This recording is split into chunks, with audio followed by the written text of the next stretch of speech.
देता है तो नेगेटिव। यहाँ हम लेन देन की बात ही नहीं कर रहे हैं और किसी भी एलिमेंट के साथ पॉजिटिव या नेगेटिव वैलेंसी के टर्म पर नहीं जोड़ा जाता है। ठीक हो गई बात? तो इसलिए कंफ्यूज नहीं होना। वैलेंसी का मतलब है उसके आउटर मोस्ट शेल में कितने इलेक्ट्रॉन्स की शॉर्टेज है या कितने इलेक्ट्रॉन्स एक्स्ट्रा हैं जिसकी वजह से वो स्टेबिलिटी नहीं गेन कर पा रहा है, या उसके पास आउटर मोस्ट शेल में क्या स्थिति है, क्या उसके पास 4 इलेक्ट्रॉन है, जब वो ज्यादातर कोशिश करेगा कि अपने इलेक्ट्रॉन शेयर कर ले। ठीक है?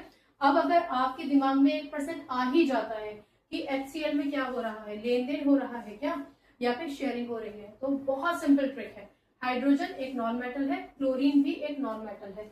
नॉन मेटल और नॉन मेटल जब कभी भी मिलते हैं तो उनके बीच में इलेक्ट्रॉन्स शेयर ही होते हैं। यानी हाइड्रोजन का जो एक आउटर मोस्ट इलेक्ट्रॉन था और क्लोरीन के आउटर मोस्ट इलेक्ट्रॉन में जब 7 इलेक्ट्रॉन थे तो यहाँ पर शेयरिंग हो रही है। यानी हाइड्रोजन और क्लोरीन के बीच में जो बॉन्ड बनेगा that will be covalent bond, क्योंकि कोवेलेंट बॉन्ड हमेशा इलेक्ट्रॉन शेयरिंग से बनता है। लेकिन इस इलेक्ट्रॉन शेयरिंग का HCl के फॉर्मूला बनाने से कोई भी संबंध नहीं है।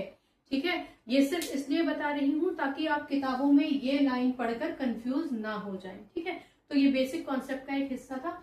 अगर आपको ये क्लियरिटी है कि वैलेंसीज कितनी है तो आप डायरेक्टली बिना कुछ सोचे समझे सीधे HCl लिखकर आ सकते हैं। कुछ करने की जरूरत नहीं है जब तक कि आपसे कहा ना जाए कि क्रॉसओवर या फिर क्रिस क्रॉस मेथड से वर्कआउट करके दिखाइए फॉर्मूला। ठीक है? छोटा सा क्वेश्चन था, प्यारा सा एक्सप्लेनेशन था। आई होप आपको समझ में आया होगा।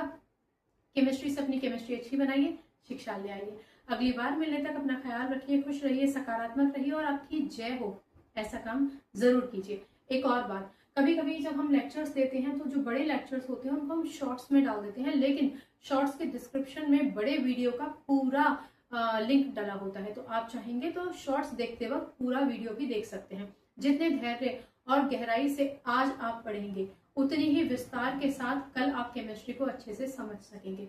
किसी भी प्लेटफॉर्म पर आपको केमिस्ट्री अच्छे से समझ में आती है, धैर्य से सुनिए, धैर्य से समझिए ताकि आप केमिस्ट्री से एक अच्छा रिश्ता बना सके।